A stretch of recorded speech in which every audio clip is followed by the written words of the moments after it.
Hello everyone, good morning. সকাল সকাল ready হয়ে গেছি। তো আমি প্রিয়াঙ্কা শুরু করছি আমার আজকের দিনে আর একটা নতুন ভ্লগ। তো এখন ওই ঘড়িতে সকাল 7:25 মতন বাজে, একটু লেট হয়ে গেছে কারণ আমাদের বেরোনোর কথা ছিল সকাল 7টায়।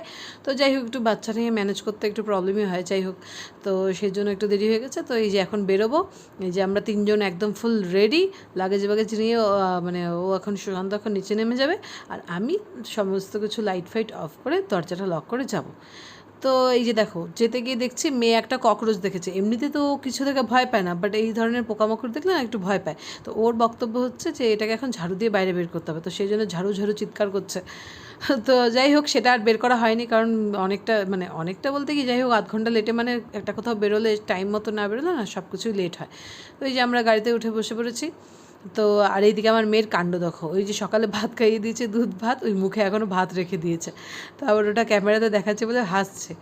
তো যাই হোক, আমরা তো গাড়িতে উঠে গেছি, বাট সুশান্ত মানে কি, আমি এটা গণ্ডগোল করে দিয়েছি, যেহেতু মেয়েকে নিয়ে নেমেছি। তো তাড়াহুড়োতে না আমি চাবিটা রেখে আসতে ভুলে গেছি, যেহেতু এত সকালে বেরিয়েছে। তো সমস্ত কাজবাজ তো পড়েই আছে, তাই না? তো সেই জন্য পরে এসে মাসি করে দেবে। তো সেই জন্য তো চাবিটা অবশ্যই রেখে আসতে হবে, তো আমি ভুলে গেছি। এত এক্সাইটমেন্টের চক্করে আমি ভুলে গেছি। তো যাই হোক, সেকেন্ড টাইম যেহেতু উপরে গেছে, তো সেই ইস্যুতে আমাদের 5-7 মিনিটের জন্য ঝগড়া হয়ে গেছিলো। মানে যাওয়ার আগে কোথাও একটা শুভারম্ভ করতেই হবে, তাই না? তো যাই হোক, আমরা ঝগড়া দিয়ে শুরু করে দিয়েছি দিনের। তো এখন যাই হোক, একটা জায়গায় যাচ্ছি, সেই জন্য মুড একদম অফ করব না। তো এই জন্য ঝগড়াটা যাও হয়েছে, পরে মিটিয়ে নিয়েছি। তো চলো, তোমাদের যেতে যেতে বলছি কোথায় যাচ্ছি না যাচ্ছি। তো অনেক দিনের একটা প্ল্যান ছিল। তো যাই হোক, ডেস্টিনেশনে পৌঁছে তোমাদের হয়তো জানিয়ে দেবো কোথায় যাচ্ছি। তো তার আগে তোমরা ভ্লগটা দেখতে থাকো, আর তোমাদের আমার ভ্লগ কেমন লাগে অবশ্যই আমাকে কমেন্টে জানিও। তো ওই দেখো, আমার ছানা কি সুন্দর লক্ষ্মী মেয়ের মতন বসে আছে। আমি ভেবেছিলাম হয়তো মানে কি আজকে একটু সকালে উঠেছে মুডটা, বাট না। যখনই আমাদের মানে কি আরেকজন ফ্যামিলি আমাদের সাথে যাচ্ছে, তো মানে ওদেরও একটা ছোটো বাচ্চা আছে। তো কী হয়েছে, ওকে দেখেছে, তখনই ও লাফালাফি শুরু করে দিয়েছে। তো দেখো, ওই যে সেই মতো ওদেরকে আমরা ব্যারাকপুর থেকে তুলে নিয়েছি। তো এবার যাই হোক, রাস্তায় এক জায়গায় দাঁড়িয়েছি ব্রেকফাস্টের জন্য।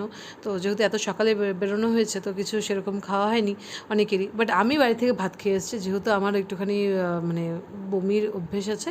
তো সেই কারণে আমি সবসময় যখনই গাড়িতে উঠি, আমি যখনই যাই না কেন, সকাল দুপুর রাত যখনই হলো, আমি একটুখানি ভারী বলতে ওই ভাতটাই খেয়ে আসি। তো যাই হোক, আমি খেয়ে এসেছি, তাও রাস্তায় মিথ্যে বলবো না, খিদে পেয়ে গেছে। তো সেই কারণে আমিও একটুখানি এদের সাথে ব্রেকফাস্ট করে নিয়েছিলাম। তো এই আমি বাইরে থেকে, মানে এত রোদ ছিল, তো আমি ভ্লগটা বাইরে থেকে শ্যুট করতে পারিনি।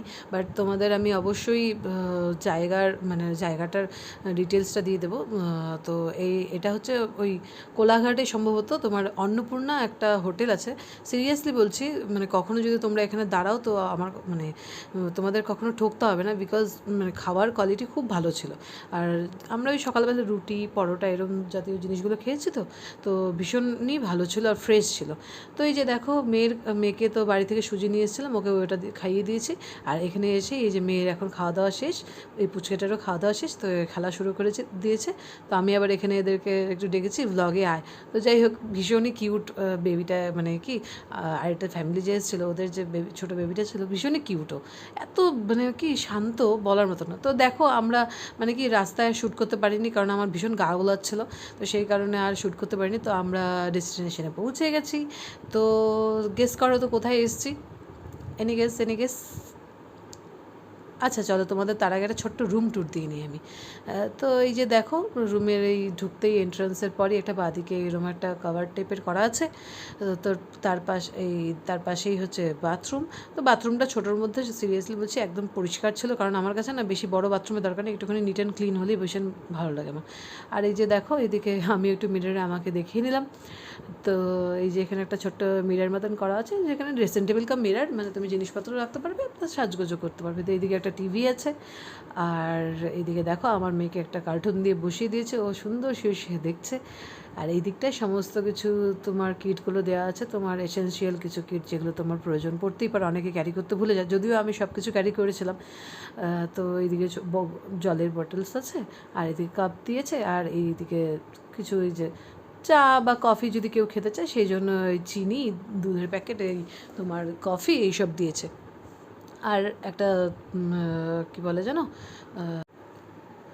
আর একটা জলের ওই তোমার কেটেলগুলো আছে না, ওই কেটলিগুলো, ওগুলো দিয়েছে। তোমার যদি জল গরমের প্রয়োজন হয়, যেহেতু তুমি চা কফি বানাতে পারো বা তোমার বেবি যদি থাকে তার জন্য জল গরম করতে পারো, তো চাইলে সেগুলো আজকাল এগুলো সমস্ত হোটেলেই দেয়। বাট ঠিক আছে, আমার একটা জিনিসই ভালো লেগেছে যে একটুখানি পরিষ্কার আর একটুখানি খোলামেলা। তো তো রুমটা আমার মেয়ে একটুখানি কি এবার এসে মজা করেছে, কারণ এর আগে আমরা যতবার বাইরে গেছি মেয়ে খুব ডিস্টার্ব করেছিল। তো আমরা মানে এই রিসেন্টই বলতে পারো ডিসেম্বরেই আমরা এখান থেকে ঘুরে এসেছি, বাট তখন মেয়ে খুব ডিস্টার্ব করেছে, যেহেতু রুমটা একটুখানি কনজাস্টেড টাইপের ছিল, তো সেই কারণে মেয়ে একদম থাকতে চায়নি। তো এই যে রুমের পাশেই একটা ছোটো মতো একটা ব্যালকনি টাইপের আছে, যেখান থেকে তুমি ফুল লনটার ভিউ পাবে। আর মানে কি একটা ফ্যামিলির জন্য একটা এই রুমগুলো একদম পারফেক্ট। তো যাই হোক, এই সময়টা না দুপুরের মানে একটুখানি রোদ ছিল, তো যাই হোক এই সময়টা তো আমরা বেরও হয়নি, কারণ যেহেতু জার্নি করে গেছি, তো আর এখন কি বেরোবো। তো দেখো লনটা ভীষণ মানে কি গোছানো একটা জায়গা। তো যাই হোক, এবার সবাই মিলে একটা ডিসাইড করা হলো যে মানে কি, যেহেতু দুপুর দুপুর পৌঁছে গেছি, তো এই টাইমটা কী করবো, লাঞ্চের আগে না ওই একটুখানি সুইমিং পুলে সবাই নামবে। তো যাই হোক সেই মতো করে আবার সবাই মিলে আবার সুইমিং পুলেও নেমেছি।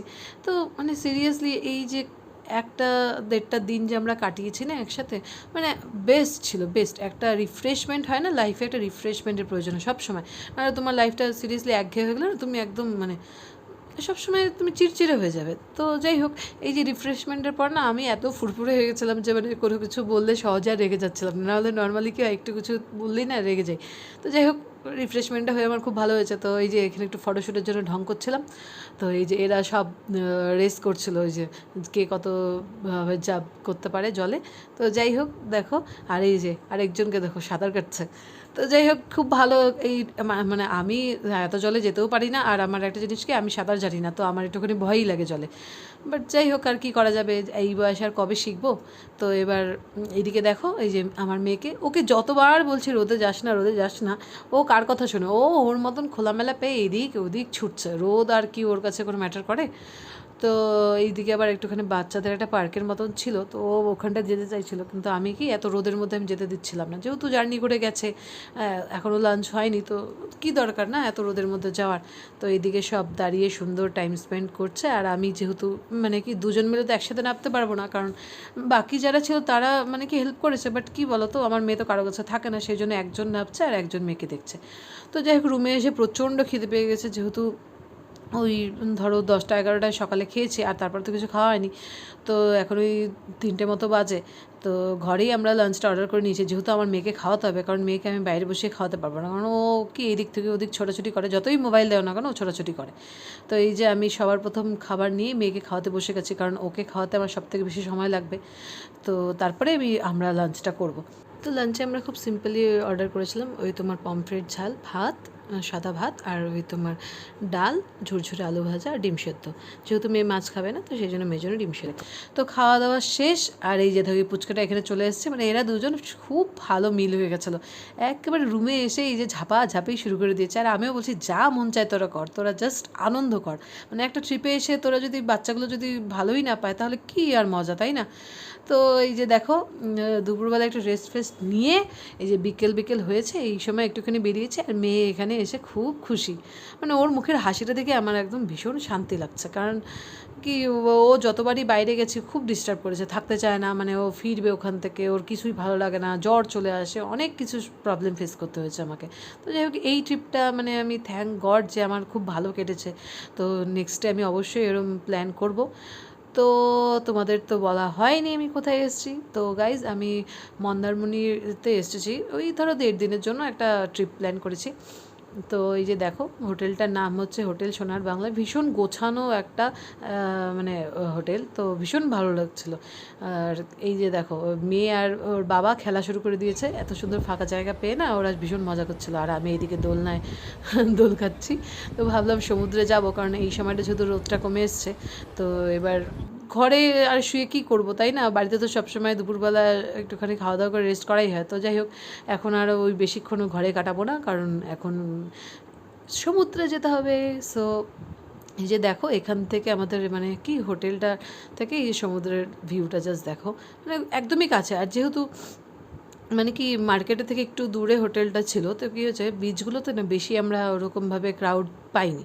কারণ কি মানে এত ক্রাউড হলে না তোমার কি মানে একদম ভালো লাগে না। তো যাই হোক, ভিডিওটা যেহেতু একটুখানি বড় হয়ে যাচ্ছে, তো সেই কারণে আর এখানে বড় করলাম না ভিডিওটা। তো তোমাদের নেক্সট পার্টে শেয়ার করব আমরা আর কি করেছি না করেছি পরের দিন সকাল অবধি।